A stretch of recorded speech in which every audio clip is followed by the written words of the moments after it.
right, time for Chapter 5. We meet the monkey, Carter. It's Carter again, sorry.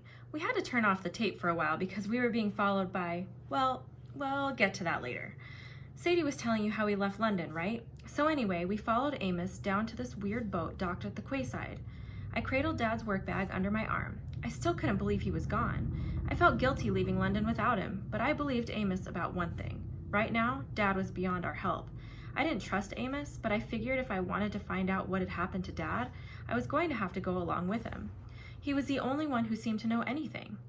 Amos stepped aboard the reed boat. Sadie jumped right on, but I hesitated. I'd seen boats like this on the Nile before, and they never seemed very sturdy. It was basically woven together from coils of plant fiber, like a giant floating rug. I figured the torches at the front couldn't be a good idea because if we didn't sink, we'd burn. At the back, the tiller was manned by a little guy wearing Amos's black trench coat and hat. The hat was shoved down on his head so I couldn't see his face. His hands and feet were lost in the folds of the coat. "How does this thing move?" I asked Amos. "You've got no sail." "Trust me," Amos offered his hand. The night was cold, but when I stepped on board, I suddenly felt warmer, as if the torchlight were casting a protective glow over us. In the middle of the boat was a hut made from woven mats. From Sadie's arms, Muffin sniffed at it and growled. "Take a seat inside," Amos suggested. "The trip might be a little rough." "I'll stand, thanks." Sadie nodded at the little guy in the back. "Who's your driver?" Amos acted as if he hadn't heard the question. "Hang on, everyone." He nodded to the steersman, and the boat lurched forward. The feeling was hard to describe. You know that tingle in the pit of your stomach when you're on a roller coaster and it goes into free fall? It was kind of like that, except we weren't falling and the feeling didn't go away. The boat moved with astounding speed. The lights of the city blurred, then were swallowed in a thick fog. Strange sounds echoed in the dark. Slithering and hissing, distant screams, voices whispering in languages I didn't understand. The tingling turned to nausea. The sounds got louder until I was about to scream myself. Then suddenly the boat slowed. The noises stopped and the fog dissipated. City lights came back, brighter than before. Above us loomed a bridge, much taller than any bridge in London. My stomach did a slow roll. To the left, I saw a familiar skyline. The Chrysler Building, the Empire State Building. "Impossible," I said. "That's New York." Sadie looked as green as I felt. She was still cradling Muffin, whose eyes were closed. The cat seemed to be purring. "It can't be," Sadie said. "We only traveled a few minutes." And yet, here we were, sailing up the East River, right under the Williamsburg Bridge. We glided to a stop next to a small dock on the Brooklyn side of the river. In front of us was an industrial yard filled with piles of scrap metal and old construction equipment. In the center of it all, right at the water's edge, rose a huge factory warehouse heavily painted with graffiti, the windows boarded up. "That is not a mansion," Sadie said. Her powers of perception are really amazing. "Look again." Amos pointed to the top of the building. How did you—" My voice failed me. I wasn't sure why I hadn't seen it before, but now it was obvious. A 5-story mansion perched on the roof of the warehouse, like another layer of a cake. "You couldn't build a mansion up there." "Long story," Amos said, "but we needed a private location." "And is this the East Shore?" Sadie asked. "You said something about that back in London. My grandparents living on the East Shore." Amos smiled. "Yes, very good, Sadie. In ancient times, the east bank of the Nile was always the side of the living, the side where the sun rises. The dead were buried west of the river. It was considered bad luck, even dangerous, to live there. The tradition is still strong among our people." "Our people?" I asked, but Sadie muscled in with another question. "So you can't live in Manhattan?" she asked. Amos's brow furrowed as he looked across the Empire State Building. "Manhattan has other problems, other gods. It's best we stay separate." "Other what?" Sadie demanded. "Nothing." Amos walked past us and to the steersman. He plucked off the man's hat and coat, and there was no one underneath. The steersman simply wasn't there. Amos put on his fedora, folded his coat over his arm, then waved toward a metal staircase that wound all the way up to the side of the warehouse to the mansion on the roof. "All ashore," he said, "and welcome to the 21st Nome." "Nome?" I asked as we followed him up the stairs. "Like those little runty guys?" "Heavens no," Amos said. "I hate gnomes. They smell horrible." "But you said—" "Nome, Nome, as in a district, a region. The term is from ancient times when Egypt was divided into 42 provinces. Today, the system is a little different. We've gone global. The world is divided into 360 nomes. Egypt, of course, is the first. Greater New York is the 21st. Sadie glanced at me and twirled her finger around her temple. "No, Sadie," Amos said without looking back. "I'm not crazy. There's much you need to learn." We reached the top of the stairs. Looking up at the mansion, it was hard to understand what I was seeing. The house was at least 50 feet tall, built of enormous limestone blocks and steel-framed windows. There were hieroglyphics engraved around the windows, and the walls were lit up so the place looked like a cross between a modern museum and an ancient temple. But the weirdest thing was that if I glanced away, the whole building seemed to disappear. I tried it several times just to be sure. If I looked for the mansion from the corner of my eye, it wasn't there. I had to force my eyes to refocus on it, and even that took a lot of willpower. Amos stopped before the entrance, which was the size of a garage door, a dark, heavy square of timber with no visible handle or lock. Carter, after you. How do you think? Great, another mystery. I was about to suggest we ram Amos's head against it and see if that worked. Then I looked at the door again, and I had the strangest feeling. I stretched out my arm. Slowly, without touching the door, I raised my hand, and the door followed my movement, sliding upward until it disappeared into the ceiling. Sadie looked stunned. How? I don't know, I admitted, a little embarrassed. Motion sensor, maybe?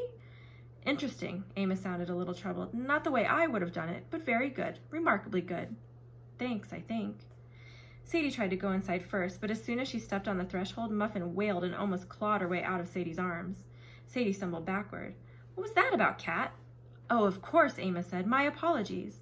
He put his hand on the cat's head and said very formally, You may enter. The cat needs permission, I asked. Special circumstances, Amos said, which wasn't much of an explanation, but he walked inside without saying another word. We followed, and this time Muffin stayed quiet. Oh, my God, Sadie's jaw dropped. She craned her neck to look at the ceiling, and I thought the gum might fall out of her mouth. Yes, Amos said, this is the great room. I could see why he called it that.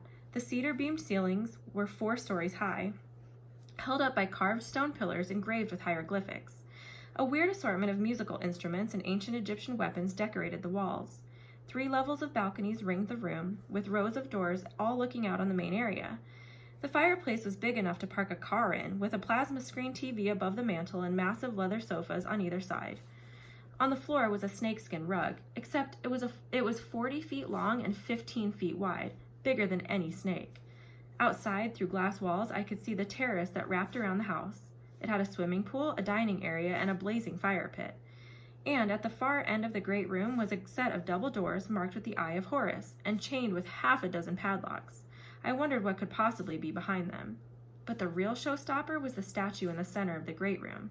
It was 30 feet tall, made of black marble. I could tell it was of an Egyptian god because the figure had a human body with an animal's head, like a stork or a crane with a long neck and a really long beak. The god was dressed ancient style in a kilt, sash, and neck collar. He held a scribe's stylus in one hand and an open scroll in the other, as if he had just written the hieroglyphics inscribed there. An ankh, the Egyptian looped cross, with a rectangle traced around the top. That's it, Sadie exclaimed. Per ankh. I stared at her in disbelief. All right, how can you read that? I don't know, she said, but it's obvious, isn't it? The top one is shaped like the floor plan of a house. How did you get that? It's just a box. The thing was, she was right. I recognized the symbol, and it was supposed to be a simplified picture of a house with a doorway, but that wouldn't be obvious to most people, especially people named Sadie, yet she looked absolutely positive. It's a house, she insisted, and the bottom picture is the ankh, the symbol for life, per ankh, the house of life. Very good, Sadie, Amos looked impressed, and this is a statue of the only god still allowed in the house of life, at least normally. Do you recognize him, Carter? Just then it clicked. The bird was an ibis, an Egyptian river bird. Thoth, I said, the god of knowledge. He invented writing. Indeed, Amos said. Why the animal heads? Sadie asked. All those Egyptian gods have animal heads. They look so silly. They don't normally appear that way, Amos said. Not in real life. Real life? I asked. Come on, you sound like you've met them in person. Amos's expression didn't reassure me. He looked as if he was remembering something unpleasant. The gods could appear in many forms, usually fully human or fully animal, but occasionally as a hybrid form like this. They are primal forces, you understand, a sort of bridge between humanity and nature. They are depicted with animal heads to show that they exist in 2 different worlds at once. Do you understand? Not even a little, Sadie said. Amos didn't sound surprised. Yes, we have much training to do. At any rate, the god before you founded the House of Life, for which the mansion is the regional headquarters, or at least it used to be. I'm the only member left in the 21st Nome, or I was until you 2 came along. Hang on. I had so many questions, I could hardly think where to start. What is the House of Life? Why is Thoth the only god allowed there, and why are you... Carter, I understand how you feel, Amos smiled sympathetically, but these things are better discussed in daylight. You need to get some sleep, and I don't want you to have nightmares. You think I can sleep? Meow.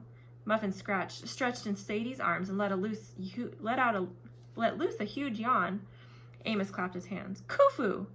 I thought he'd sneeze, because Khufu is a weird name, but then a little dude about 3 feet tall with gold fur and a purple shirt came clambering down the stairs. It took me a second to realize it was a baboon wearing an LA Lakers jersey. The baboon did a flip and landed in front of us. He showed off his fangs and made a sound that was a half roar, half belch. His breath smelled like nacho-flavored Doritos. All I could think to say was, "The Lakers are my home team." The baboon slapped his head with both hands and belched again. "Oh, Khufu likes you," Amos said. You'll get along famously." "Right," Sadie said, dazed. "You've got a monkey butler. Why not?" Muffin purred in Sadie's arms as if the baboon didn't bother her at all. "Argh!" Khufu grunted at me. Amos chuckled. "He wants to go one-on-one with you, Carter, to see your game." I shifted from one foot to the other. Yeah, sure, maybe tomorrow. But how can you understand?" "Carter, I'm afraid you'll have a lot to get used to," Amos said. "But if you're going to survive and save your father, you have to get some rest." "Sorry," Sadie said. "Did you say survive and save our father? Could you expand on that?" "Tomorrow," Amos said. "We'll begin your orientation in the morning. Khufu, show them to their rooms, please." "Arg, ugh," the baboon grunted. He turned and waddled up the stairs. Unfortunately, the Lakers jersey didn't completely cover his multicolored rear. We were about to follow when Amos said, "Carter, the work bag, please. It's best if I lock it in the library." I hesitated. I'd almost forgotten the bag was on my shoulder, but it was all I had left of my father. I didn't even have our luggage because it was still locked up in the British Museum. Honestly, I'd been surprised that the police hadn't taken the work bag too, but none of them seemed to notice it. "You'll get it back," Amos promised, "when the time is right."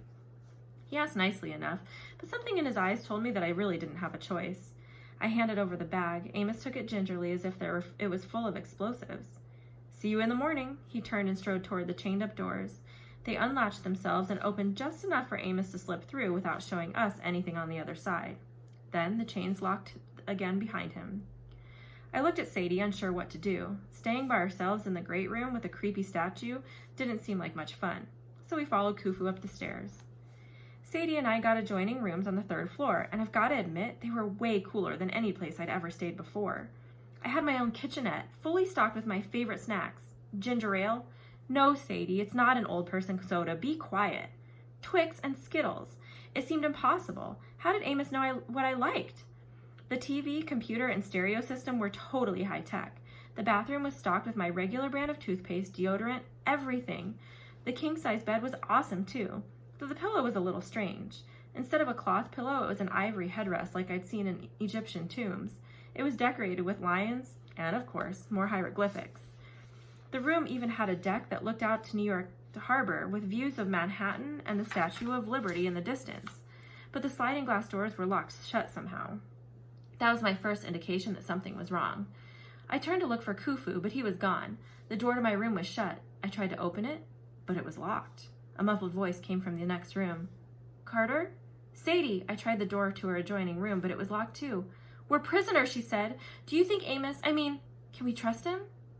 After all I'd seen today, I didn't trust anything, but I could hear the fear in Sadie's voice. It triggered an unfamiliar feeling in me, like I needed to rescue her and reassure her. The idea seemed ridiculous. Sadie had always seemed to be so much braver than me, doing what she wanted, never caring about the consequences. I was the one who got scared.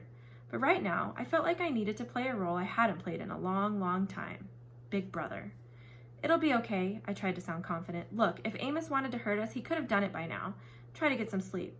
"Carter?" "Yeah?" "It was magic, wasn't it? What happened to Dad at the museum? Amos's boat? This house? All of it's magic." "I think so." I could hear her sigh. "Good, at least I'm not going mad." "Don't let the bedbugs bite," I called, and I realized I hadn't said that to Sadie since we lived together in Los Angeles when Mom was still alive. "I miss Dad," she said. "I hardly ever saw him, I know, but I miss him."